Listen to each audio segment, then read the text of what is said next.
Good morning. It is July the 17th. It is a very strange July. We're out here this morning feeding up the animals early. Some of the chickens are just now coming out of the trees.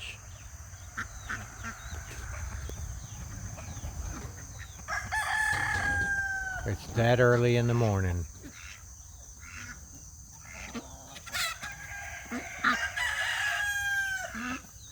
July the 17th, 2024. And greetings to the world from South Georgia, USA. We had a really hot one yesterday. Very little relief from the cloud cover, but it was every now and then you get a little relief. Very strange July. Very strange things happening. The assassination attempt on Donald Trump.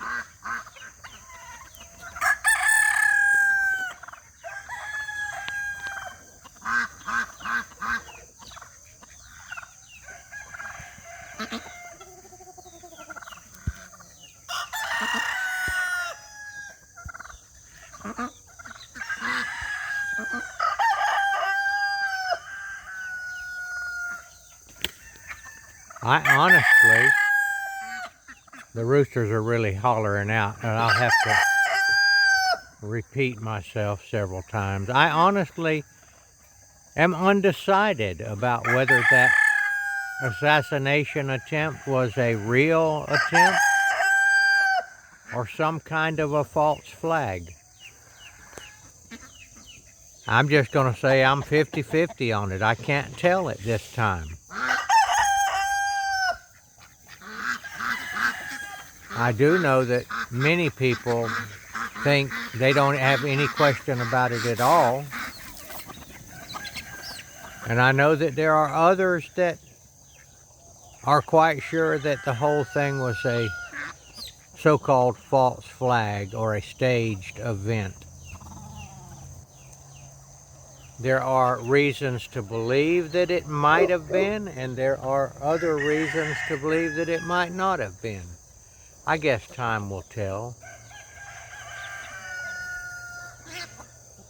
But I do feel this. This is what I'm feeling this morning that the Holy Spirit is telling me. That there is going to be some kind of a climax in this whole Trump saga.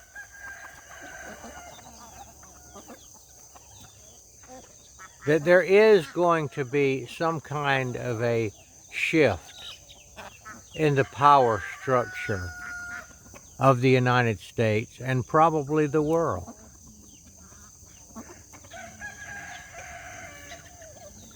I do believe that the time is getting shorter and shorter for people to make up their mind about Jesus. I normally think that there's very few times when it's good to hurry and do something sooner than later. But that's what I'm feeling right now, and that's what I feel like I should be telling people. And that is that there are people out there within the hearing of my voice that I feel that it would be time to go ahead and make up their mind about Christ and go ahead and commit to Christ and say, Jesus, save me. Well, there are two reasons for that. I would say the main reason is that none of us is going to be here too much longer. If you're old enough to be listening to this, you're probably certainly an adult, possibly middle-aged. So our hourglass is running down.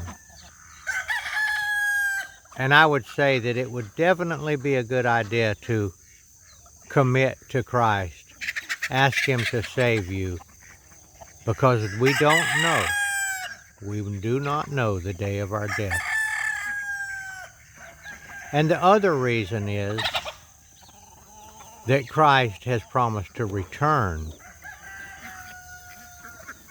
at some point in the future. Now, it's been 2,400 years.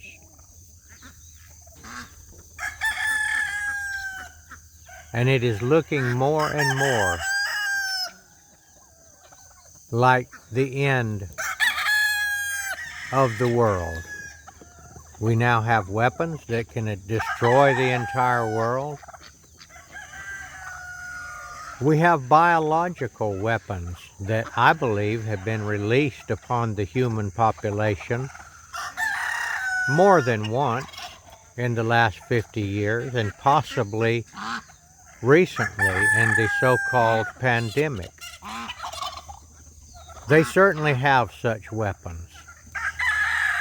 And there are evil people out there that would do such a thing.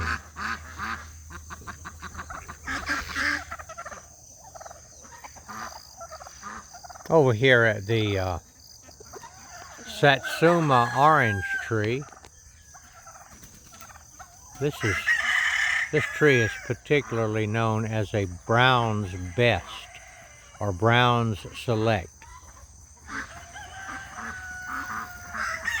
Now you can see it's loaded. Now this tree here survived a 15-degree night the year before last. So you can see that it is definitely cold hardy.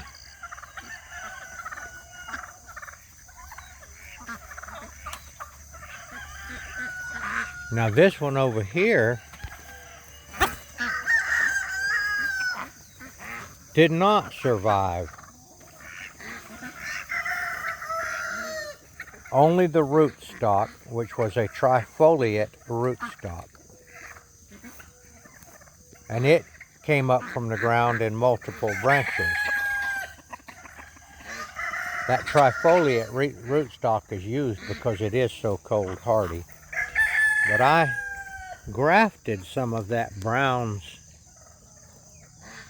Best or Brown Select onto this about a week ago from the tree that I just pictured. And I grafted it in 4 places. And we'll see. I wrapped it with buddy tape, parafilm. I left one stem on the trifoliate. And we'll just see what happens. These are my preparations that I'm making for hard times, because I believe that we are expecting hard times. Weather-wise, economic-wise. I'm going to go over here and show you some of these apple graftings that I have done. Okay, this right here is an Ensheimer apple tree. It just has a few apples right now. Not loaded by any means. I guess this apple tree is 10 years old. It has sent up quite a few shoots from the rootstock. I don't know if you can discern them. I do not remove them because I want to use them, dig them up at some point, and graft other trees to it. But I have grafted a Cauley apple to the Cauley, and that is supposed to be a type that grows well here in the south. We are in zone 8B the end of Zone 8B and the beginning of 9A. For anybody that knows what that means, I got these scion wood from a guy that specializes in saving old apple varieties that are suited for the South. This is a Collie, and I will at least have some Collie on this tree to get scion wood from, or possibly get apples from.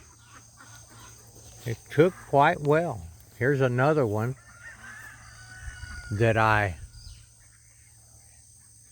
where was that one? That one was grafted way up here.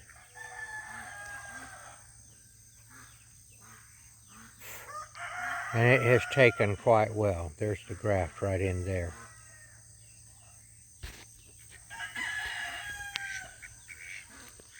These are some of the preparations that I'm making and have been making for years in case bad times happen and we're not able to function in the normal society.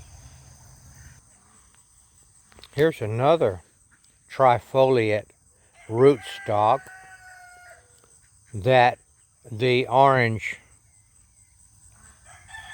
Satsuma orange, died off, and it's come up. This is a prickly thing right here.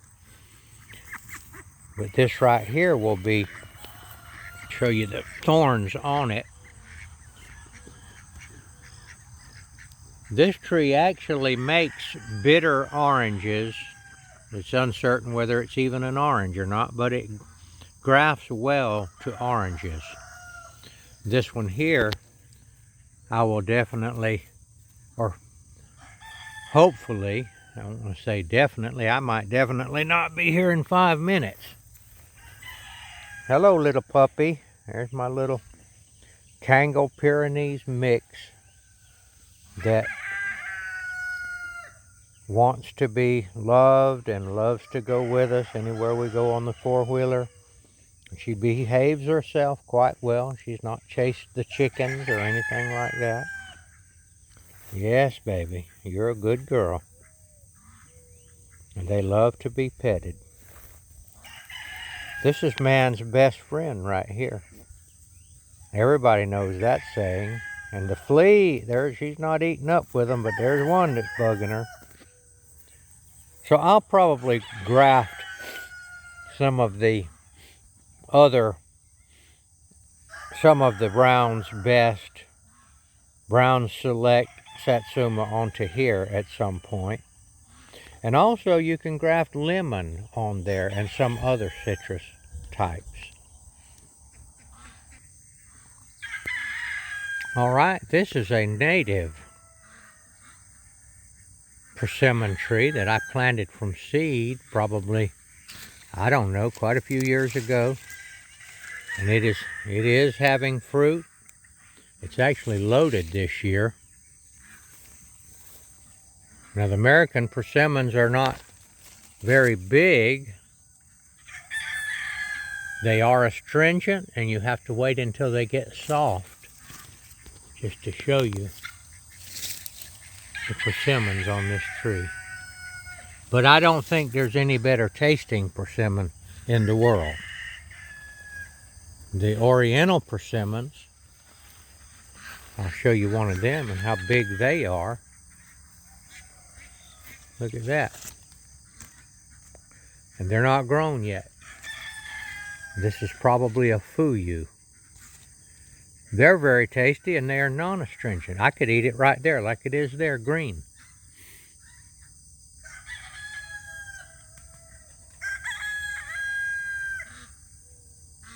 These can be dried to make a wonderful survival food. This one is an H118. 118. This is from a collection that I got some scion wood from a Midwestern varieties. There was a program up in the Midwest somewhere. I know that the guy that was ahead of it was named Jerry Lehman, and he didn't start it, but he took it over.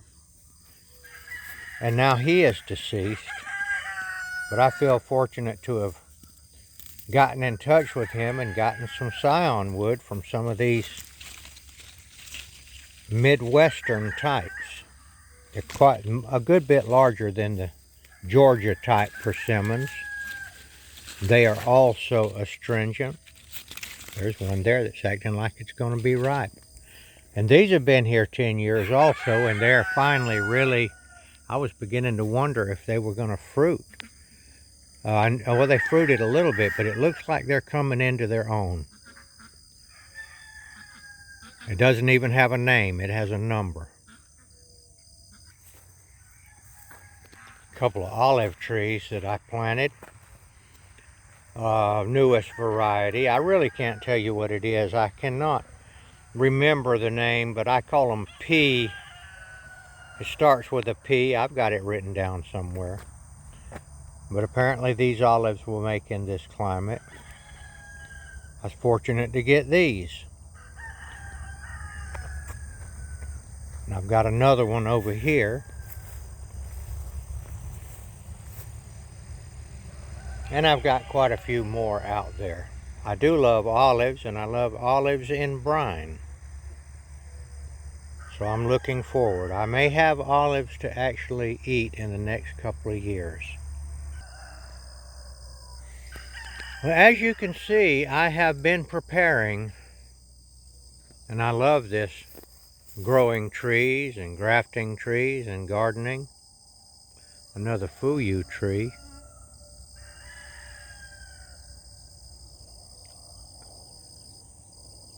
And here's one right here. I believe this is the,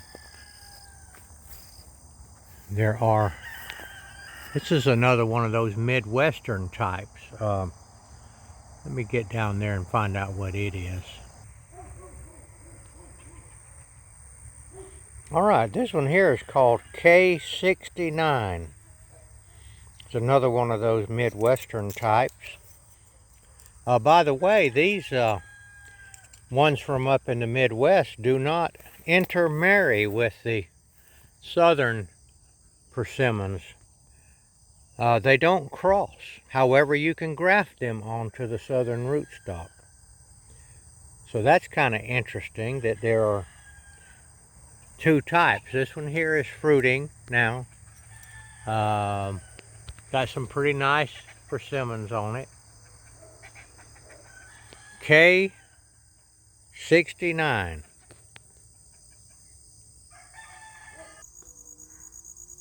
And this one is my very first fuyu that I grafted onto a local rootstock.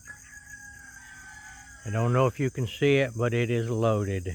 Very fine tree. For a long time, I didn't know how to graft. I tried several times. I was never taught. And then I just kept on banging away at it and starting and stopping, and finally got one to take. And now it's not that difficult if you really know the procedure. Now, as I was saying before, I believe that the time is near. It is time to make up your mind about Jesus. If you have any inclination, do not put it off. I told you the two reasons. One is that you may meet your demise at any time, or Jesus may come back at any time, and he will separate the sheep from the goats. That is, those that believe and those that do not.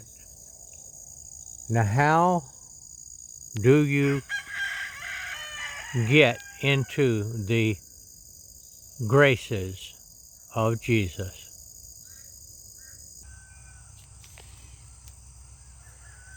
And I'm going to tell you in just a minute, but I want you to look at this S-A-I-J-O, Saijo, Oriental persimmon. It is astringent.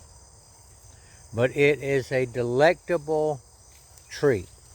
All right, now don't be messing with my persimmon tree.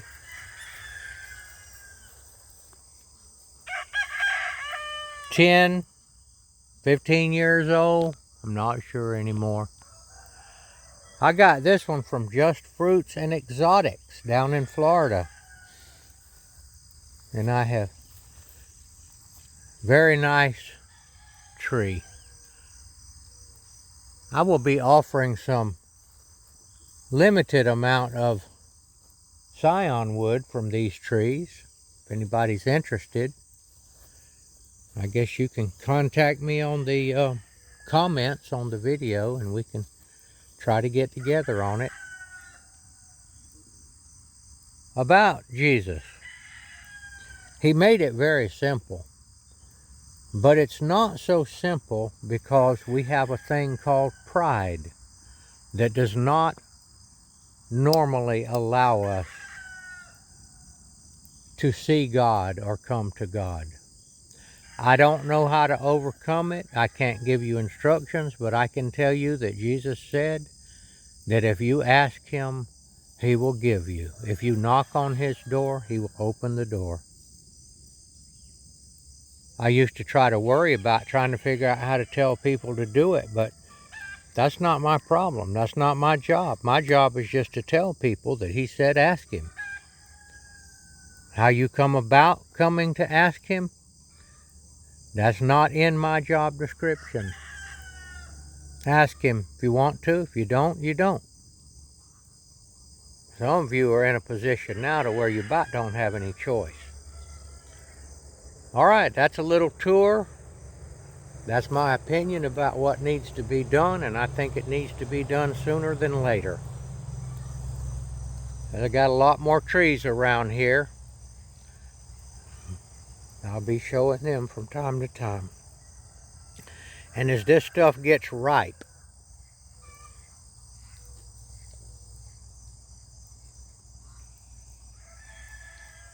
all right, this is Gardener Israel signing off.